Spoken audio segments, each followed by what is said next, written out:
In this video, I'm going to show you how to set up a manual variable tariff, but not an agile tariff, using the Solax app. I'm going to use a tariff such as Octopus Flux as an example, where we have a cheap charging rate at night, a day rate, and then a high peak rate between 4 and 7 o'clock. This could be on with any provider. It doesn't matter which provider it is, because you're going to enter the tariff information manually. Starting with the Solax app homepage, scroll down to the energy value tile. Clicking on price trend here on the heading is the easiest way to get to the tariff summary screen. There are various ways that I've shown those in another video. This is Tariff Today summary screen. You can see that I've got a fixed tariff in there at the moment of 25 pence per kilowatt hour import and 15 pence export. So to set up or reset up any of your tariffs, I'm going to start with the import, and you click on the import tile at the top. In the My Import tariff summary screen, the top right corner is an edit. I'm going to edit the tariff, clicking there. This is the screen you select your provider. Now, your provider is probably not listed because the only options at the moment are Nord Pool and Octopus Energy.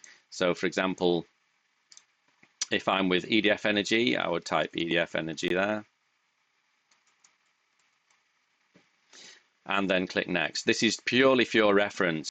Click Next on that screen. This time we're going to try a TOU tariff, so click on the next one. The last option you can also set up has a different rate for weekdays and weekends, just in case you're on a tariff which distinguishes between those two. But I'm going to show you a simple example of setting up a TOU tariff which doesn't change at the weekends. Click Next on there. You can change the date range that you'd like the tariff to take effect. So the 1st of January to the 31st of December is the full year, but you can change that if you want to change tariffs, for example, every 6 months. So I'm going to click Add Tariff just to keep it the full year. We're presented with a TOU setup screen where it allows us to enter times of day between midnight and the next midnight, and this is just going to be on repeat. Now, it's important that the TOU runs from midnight to midnight without any gaps, so you'll find that every time you change a time, it will refill in the next time until the next midnight. The full 24-hour period must be filled. So for example, if I start at midnight and my first tariff change is 2 o'clock, I need to enter the midnight to 2 o'clock tariff in pence per kilowatt hour.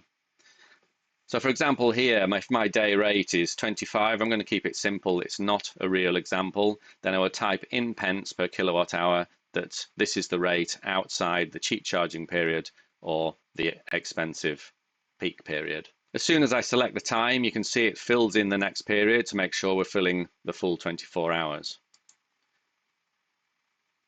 So 2 o'clock until 5 o'clock is going to be the cheap period. So I'm going to put in 5 there and type in the pence per kilowatt hour. So this is cheap from the grid. I'm going to type in 15 pence. It's automatically filled in up to the next 24-hour period. So the next one is going to be until 4 o'clock in the afternoon, which is the time period on Flux, which it goes to the peak period. And that again is back at the day rate, which is 25 pence per kilowatt hour. From 4 o'clock till 7 o'clock is a peak period, where it goes up to about 30 pence per kilowatt hour. So I would type 30 in that box and get ready to move on to the next period.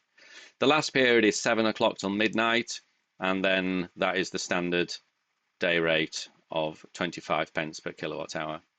Now these are not real figures, they're just example figures of a Flux-like time of use setup. So if you just want to check that, midnight to 2 o'clock is the standard day rate. We have 2 o'clock to 5 o'clock, which is a cheaper rate for buying from the grid. 5 o'clock to in the morning to 4 o'clock in the afternoon is the standard day rate again, and 4 o'clock till 7 o'clock in the afternoon is the peak purchasing rate at 30 pence, and period 5 is 7 o'clock till midnight again at the standard day rate of 25 pence. Okay, so that's the full 24 hours full, and click Save after that. You can check the summary here to make sure it's correct, and then click Next. I'm going to type in EDF Flux just to make it very confusing, and then click the Next. So this is the expiry screen. You can choose whether you want to enter an expiry date for the tariff to end or whether it just runs indefinitely until you change it. So I'm going to leave it as indefinite and click next. Back to the My Import summary screen, and it's plotted the rates on the graph where we have a cheap purchase period and a more expensive purchase period there, and you can scroll down and see the summary. If you're happy with that, click confirm.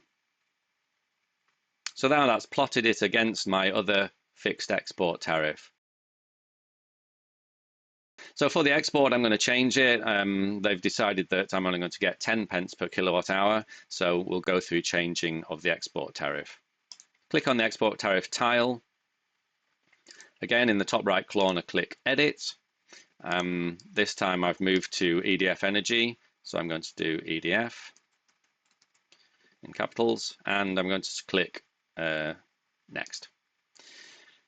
This is a fixed rate. I don't have a TLU tariff for EDF, but I'm just going to set up the TLU just to give you an example of how you would do it. The fixed tariff is in another video.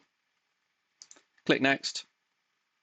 I'm going to leave it all year round again, rather than having a different tariff for a different time of year, and then click add tariff. So I'm going to make up the fact that I've got a special tariff which gives me a certain rate for the first half of the day of 20 pence per kilowatt hour export at night, and then in the afternoon from midday to midnight it's going to be 10 pence per kilowatt hour. So this is just a random example. You can create this TLU exactly as your energy provider specify. Click save when you're finished. Check the summary and click next. This is going to be EDF exports.